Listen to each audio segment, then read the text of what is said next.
So without further ado, I will welcome to the stage Steve Prasad.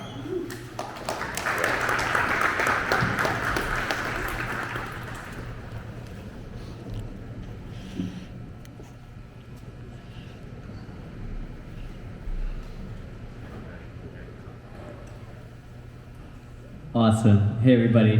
So first of all, thank you so much for the wonderful kickoff, Marilyn. It's just been such a pleasure getting to know a lot of new faces and people who have come from all around the world and all around the country to be here with us today. So for everybody who decided to put their money, time, and mouth where their desires are, if you will, and really pursue curiosity. Thank you so much for coming. I really appreciate that deeply. So, in terms of the hackathon and the sort of general details and the way to think about this, and let me know if I'm like talking too loud or something like that. Awesome. The best way to think about this hackathon is think of it as a deep tech hackathon. Most hackathons that you'll attend here in San Francisco are mostly software and programming related. And so what we want to do is have both a software and a hardware component. But before I get into the actual details and the minutiae, let me take a step back a second and talk about one more time why SFUAP. We talked about it last night at the reception, but a lot of you were not there. And so I'll summarize that and summarize the context behind why Marilyn and I are doing this. And so basically the way to think about, or the way that we think, or that I like to think about UAPs particularly, is that we're looking at an ongoing number of people who are increasingly more credible, a higher number of quality, greater intensity number of reports around objects that we can't identify. These objects need to defy the known laws of physics, the known understandings of the natural world, if anything, and natural law. And so what we're seeing is that, it's almost like an inversion in culture and history. What do I mean by a cultural inversion that we're experiencing right now? What I mean by that is the following. So when you look at our ancient civilizations, the first civilizations that were created that eventually became the country system that we exist in now, right, with over 200 countries, we initially started with city-states. So the first civilizations, ancient civilizations, initially were these sort of proto-states, if you will. And those city-states, had rules like social stratification, the ability to use technology to do things like agriculture and irrigation, and so on and so forth.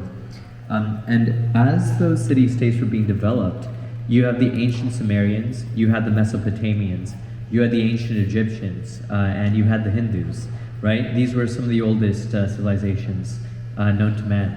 And as they were pioneering the very things that give root to the modern world, right? Modern agriculture, mathematics, language, philosophy, religion, and so on and so forth.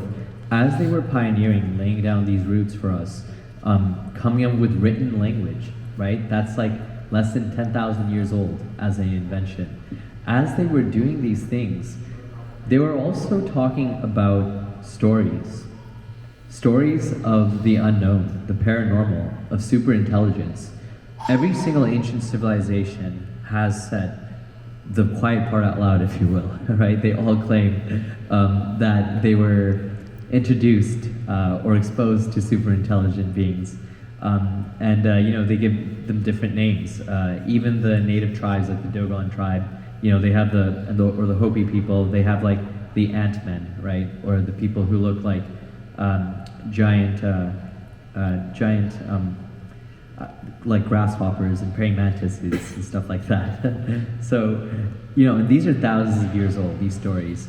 And so, we used to, historically, I would say, up until 2017, I'm gonna call it, we would usually dismiss, certainly in Western society, stories where there is some other super intelligence that is not of human origin, that we can identify, and we would dismiss it at the government and institutional level.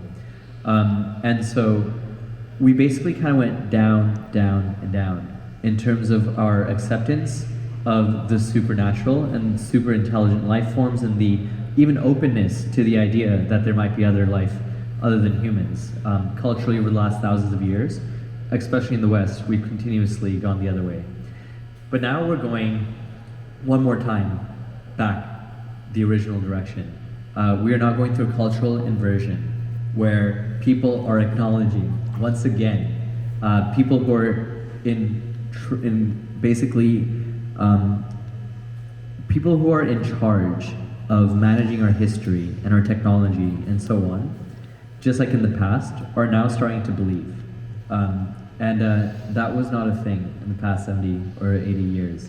And so as we watch more and more credible, stories come out and data come out and more initiatives and more acknowledgement by institutions, I think what we're seeing here, and the way to, maybe one good way to think about the SF-UAP Hackathon is that this hackathon represents a inflection point in that cultural inversion. We are a sample of the zeitgeist. What happens here in San Francisco often is a great leading indicator of what the rest of the world will be following several years later. So with that, I do thank you all for coming. I'm so proud of you. Thank you so much. I do want to give you all a round of applause before I explain the projects. Thank you so much. And I see we still have a lot of people coming in, so I may have to give this talk again tomorrow. But yeah, let me just go over